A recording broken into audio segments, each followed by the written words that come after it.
Okay, so today we're going to talk about one single mathematical idea that, believe it or not, secretly connects some of the most complex, world-changing questions of the last century.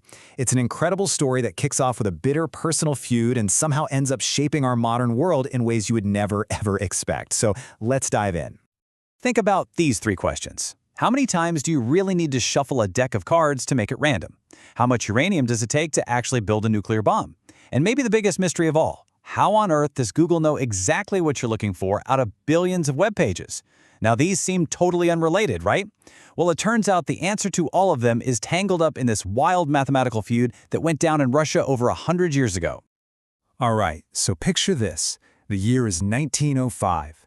The Russian Empire is in total turmoil. You've got socialist groups rising up against the Tsar, and this political divide, it was so intense that it seeped into everything, to the point where even the mathematicians started picking sides. And their feud? It was going to center on one of the biggest questions you can ask. Do we have free will? And at the heart of all this were two men who could not have been more different. On one side, you had Pavel Nekrasov, a loyalist to the Tsar, a deeply religious man who was convinced that math could be used to prove the existence of God and free will.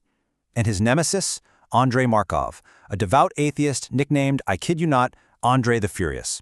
Markov just had zero patience for what he saw as fuzzy, unrigorous thinking. For him, math had absolutely nothing to do with religion or philosophy. It was all about proof.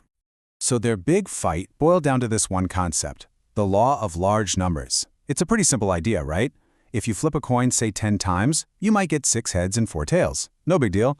But flip it 1,000 times, 1,000,000 times, and that ratio is going to get incredibly close to a perfect 50-50 split. But for 200 years, everyone in math believed this only worked for independent events, where one coin flip has no effect on the next. Well, Nekrasov decided to take this idea and run with it to a really radical place.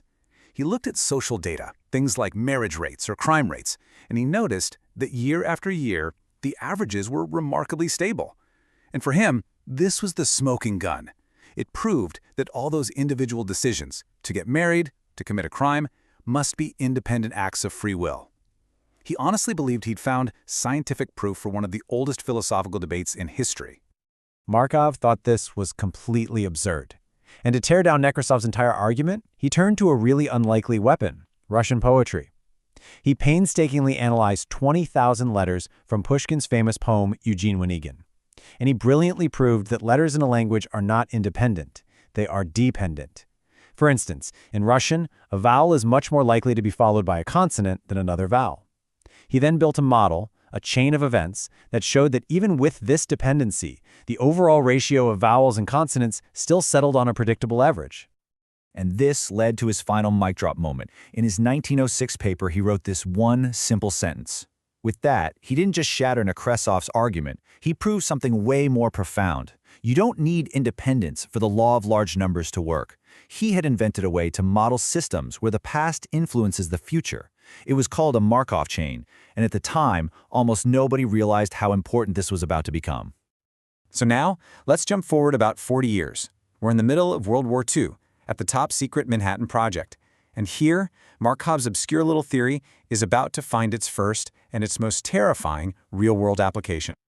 The problem these scientists were facing was just immense. I mean, to build a nuclear bomb, you need to know exactly how much uranium is required to sustain a chain reaction. And that means predicting the random paths of trillions upon trillions of neutrons. The calculation was so complex, it seemed completely impossible. A key person trying to solve this was a mathematician named Stanislav Ulam. Then, in 1946, Ulam was struck down by a severe brain inflammation that almost killed him. During his long, slow recovery, to keep his mind busy, he played game after game after game of solitaire.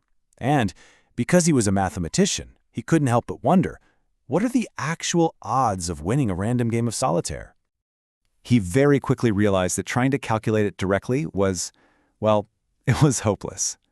The number of possible ways you can arrange a 52-card deck is this number. It's an 8 followed by 67 zeros. I mean, a number so astronomically vast, there was just no way, no computer powerful enough to analyze every single possibility. But then, he had this flash of insight. It was so simple, but so profound. He thought, Why try to calculate the exact answer? Why not just deal out a few hundred random hands, play them through, and just count how many times you win? It wouldn't be the perfect answer, but it would give you a pretty darn good statistical approximation. So when Ulam got back to work, he proposed this exact idea for the neutron problem. His colleague, the legendary John von Neumann, immediately saw the power in it and made the crucial connection. A neutron's path isn't independent. Where it goes next depends on where it just was. It's a chain of dependent events. It's a Markov chain. So they used the world's first electronic computer, the ENIAC, to simulate thousands and thousands of these neutron chains, and that let them figure out exactly how much uranium they needed. They gave it a code name, the Monte Carlo method. Okay, let's jump forward again. Another 50 years. There's a new explosion of information. This time, it's the internet, and it has created a whole new kind of digital chaos. And once again, Markov's forgotten idea was about to be dusted off to bring order to it all. If you were online in the mid-90s, you remember this. Finding anything was a total nightmare. Early search engines like Yahoo or Alta Vista just ranked pages based on how many times a keyword showed up. This meant it was super easy to game the system. You could just type a popular word hundreds of times in white text on a white background, and boom, your page was number one. The results were a mess. There was no sense of quality. But then, two Stanford PhD students, you might have heard of them, Larry Page and Sergey Brin, they had this revolutionary idea. What if you treated the entire World Wide Web as one giant Markov chain? In their model, every single web page is a state, and every hyperlink on a page is a transition that can take you from one state to another. The core idea was to imagine a random surfer. Just picture someone mindlessly clicking links, jumping from page to page to page across the web.